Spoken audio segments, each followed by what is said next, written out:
What's up, metal and heavy music fans? Today we have a review of Exodus and their new album Persona Non Grata via Nuclear Blast Records.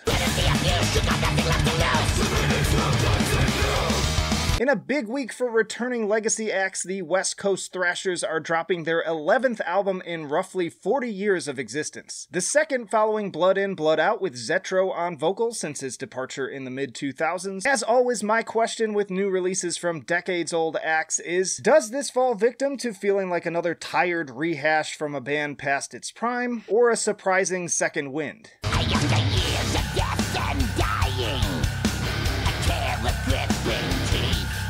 Now, unfortunately, right off the bat, I have issues more in line with the former. For starters, the opening title track is way too long. And this isn't helped by the fact that it's just not that great of a song. The main riff is repetitive, the vocals are kind of annoying. I'll admit it has decent dynamics, good pace changes, I dig that rumbly bass part, and it has a pretty ripping solo. But frequently I found myself looking down and bemoaning the fact that there are still minutes left before it's over.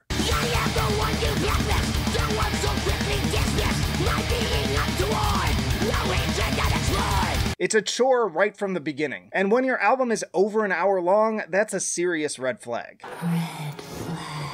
REMF is a slight improvement as just a straightforward thrasher. Solid riffs on display here too, but something about it still feels kind of dull to me. For some reason, it's just not connecting. Maybe it's just a little too cookie cutter? Obey the order, charge into the breach. Battalions take up the fight.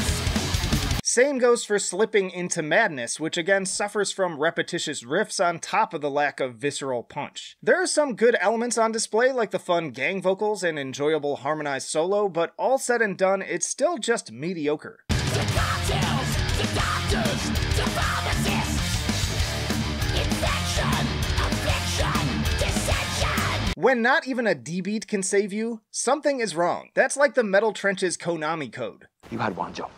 Just the one? Fires of Division and Anti-Seed are fine, I guess. Cliché lyrics, decent guitar, but that's really all I can muster to say about them. But the worst track here is Elitist. This has easily the most annoying vocals on the entire album. The chorus in particular is just plain obnoxious, and the entire song has this weird clunky construction to it. I'm not sure what happened here, but listening to this one honestly causes me pain. Ring up the bell to call the service. Bang on the gong to clean the mess. But it's not all bad when it comes to Persona Non Grata. The album hits a good sweet spot around the middle with a really solid run of my favorites. Prescribing Horror, for one, is great. This one actually turned my head for the first time listening with its super dark atmosphere and infectious head-bobbing groove. It stands out from the other tracks with a completely different vibe. And I don't even usually like the slower tracks on thrash albums, but I really dig this one. Discarded, deformed, babies of the chemical age.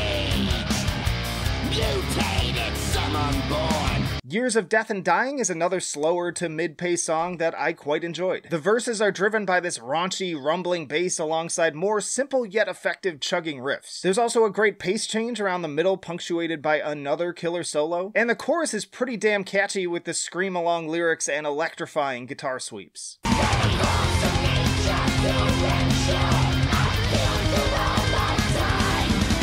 The beatings will continue until morale improves, alternatively cranks up the energy back to 11 with easily one of the best fast songs on the album. It's got all of the individual elements I like from the other songs, the hooks, the soloing, the gang vocals, just executed way better. Something about this one just grips me more than the others. And at just around 3 minutes, it feels like the perfect length for this style.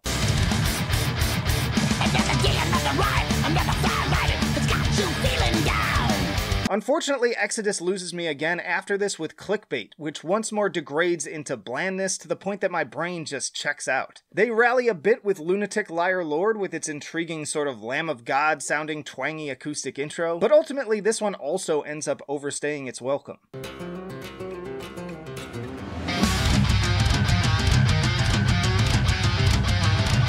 So Persona Non Grata is a bit of a mixed bag. It's far from terrible, and I'd still say it's better than a lot of the new albums we get from legacy thrash acts these days. But the bad and mediocre definitely outnumbers the truly great moments, and I'd much rather be listening to Sodom's Genesis 19 for a similar style. Turning to my scales, I give Persona Non Grata a 7 for enjoyability. Again, it's rarely outright bad, just frequently kind of meh. I give it an 8 for musicianship, plenty of solid performances, but the songwriting could really use a step up. And I give it a 7 for innovation. Nothing here you haven't heard on a million other thrash metal albums in the past. So a 7.3 overall and a C for Exodus and Persona Non Grata. Let me know what you thought of this album down in the comments, and check out this playlist for more new album reviews. But that'll do it for now.